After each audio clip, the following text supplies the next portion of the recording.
Hello, I am Investigator NZ0. Welcome to your podcast Latin Macabre Stories and More. Remember to read the warning notice in the description before listening. If you are new, pause, read, and continue. I invite you to follow us on YouTube. Thank you for following us, commenting and liking us here YouTube. Listen and visualize the following in your mind. Sectarian. Sectarian based on real events told by Milton Cesar Barrocal Castañeda, alias Toto, written and adapted by Eduardo Linen. I live in Lima, but my friends know me as Toto, and this story takes me back some time, when he was very young and a time in which he lived a terrible experience at my grandfather's house. I lived in the Breña district. My parents and I regularly went to visit him in a remote part of the district. His house was made of a prefabricated barbecue area, as is traditionally built in Peru, which gave it a rural appearance and a very calming effect.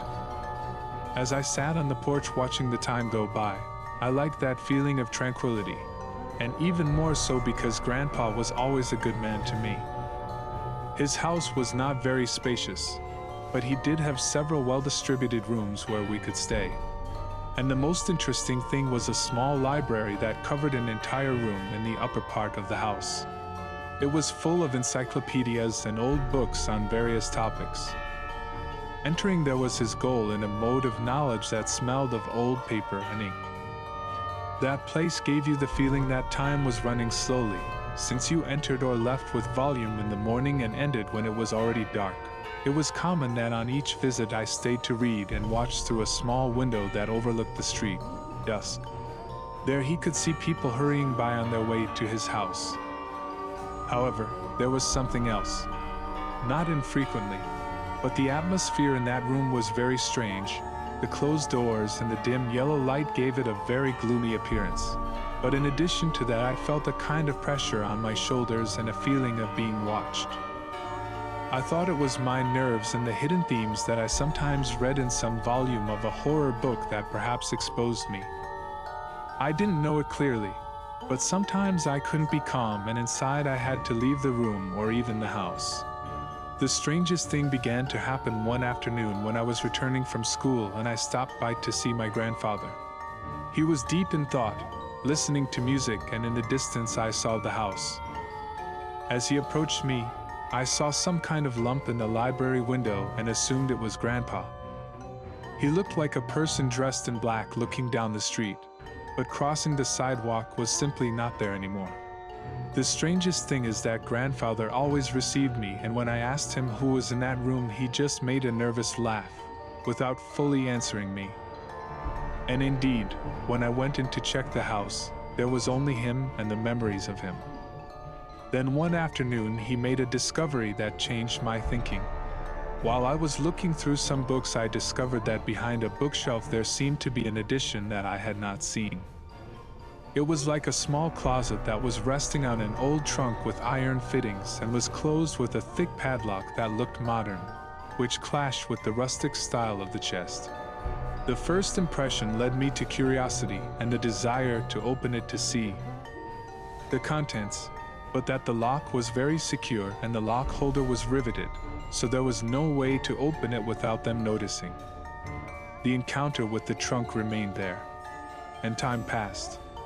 There came a time when I started to go to university, and with that the visits with Grandfather became less frequent. It came suddenly, a day when he passed away, and with him went many memories and secrets. The house and properties became part of my father's inheritance. So lucky that I asked him to keep the entire collection of books. He not only consented to that, but he allowed me to stay and live in the house while I finished college and took care of the property. So without further ado, I moved to the house that had belonged to my grandfather. The library was a total outlet for me. I would stay there for hours reading until dawn. When I didn't have school or when I got home from school, I would continue reading where I had left off. It was when I tried to clean the place, and I saw the trunk again. I had already forgotten.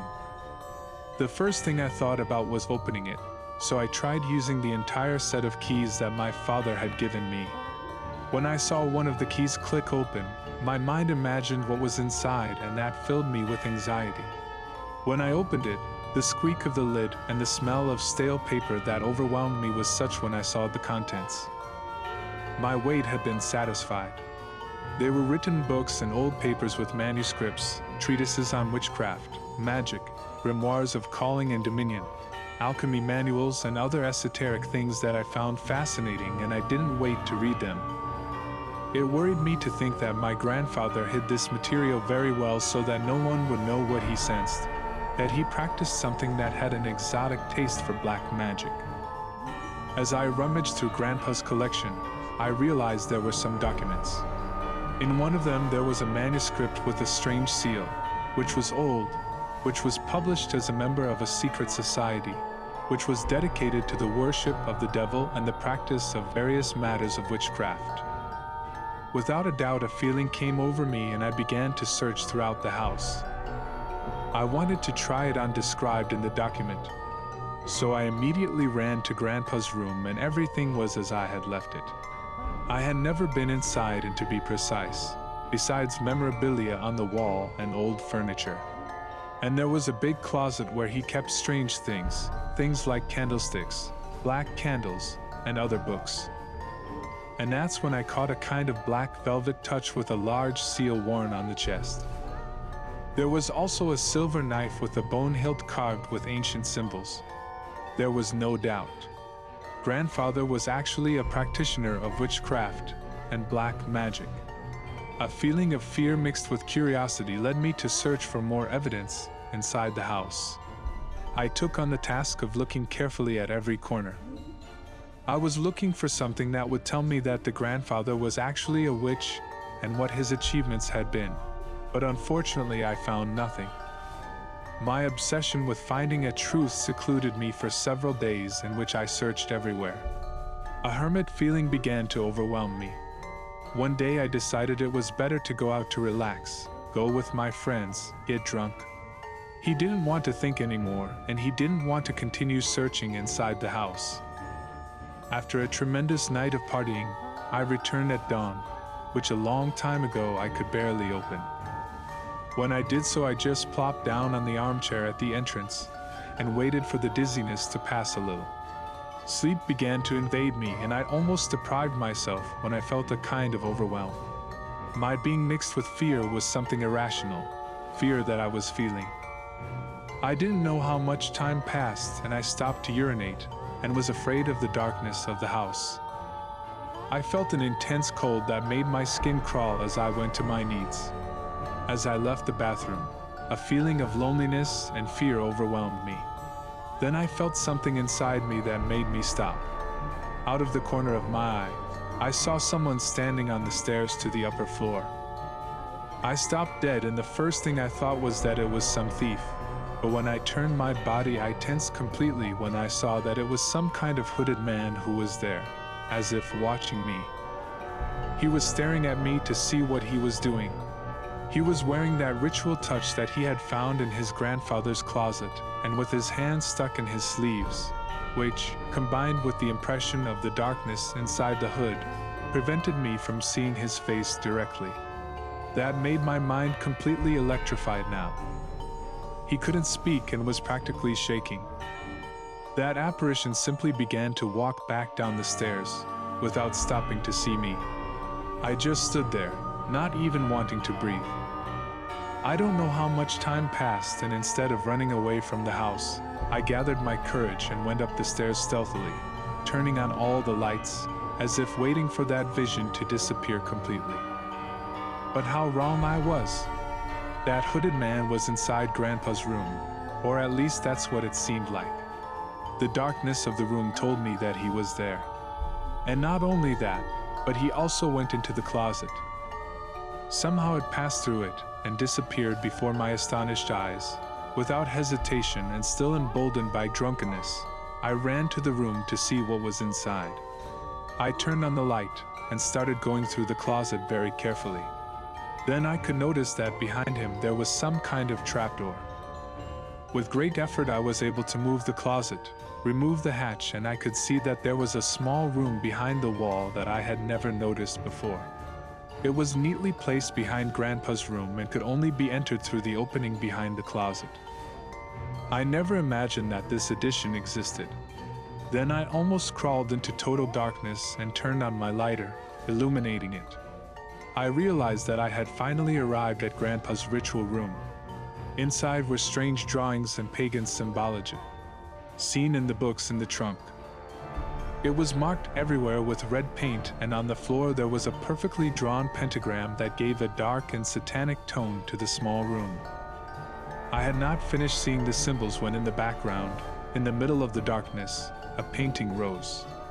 In it was the figure of the devil, and on one side there was a drawing of the Baphomet that gave a more sinister meaning to the matter. Did everything I saw make me nervous, and I tried to get out of there, but not before hearing a voice inside my head that told me, "This is yours?" I turned to see where I had stayed. Among the darkness of the room I could distinguish the figure of the hooded man, and when I saw the toga and the symbol embroidered on his chest, I understood it.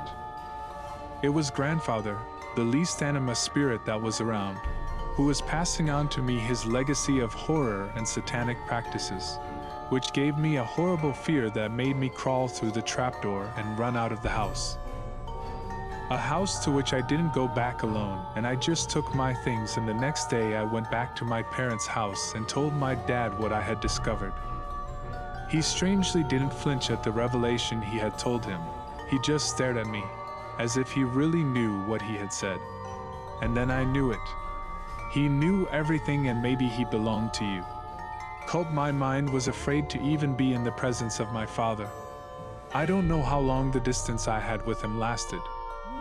Sometime later he sold the house to a construction company that threw it away to make some condominiums from the destiny of the books in the trunk and Grandfather's things. I didn't know more, but I sensed that my father must know something about sectarianism based on real events told by Milton Castañeda, written and adapted by Eduardo Linen.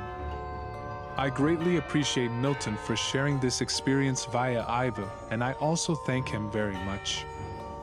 Eduardo Linen for supporting us with the adaptation of the story. On the other hand, what did you think of the stories shared in this video? Do you know or have you heard of any similar case? Remember that we receive and contemplate the majority of anecdotes, although yes, unfortunately the delay goes hand in hand with the number of stories that reach us, so be very patient with that. We'll hear from you in the next video. Follow us, subscribe and share on YouTube. This helps me continue with this project. Give your opinion. In the description you will find the emails to send your stories in case you like to share them. I appreciate your preference. Until the next episode. Latin macabre stories and more.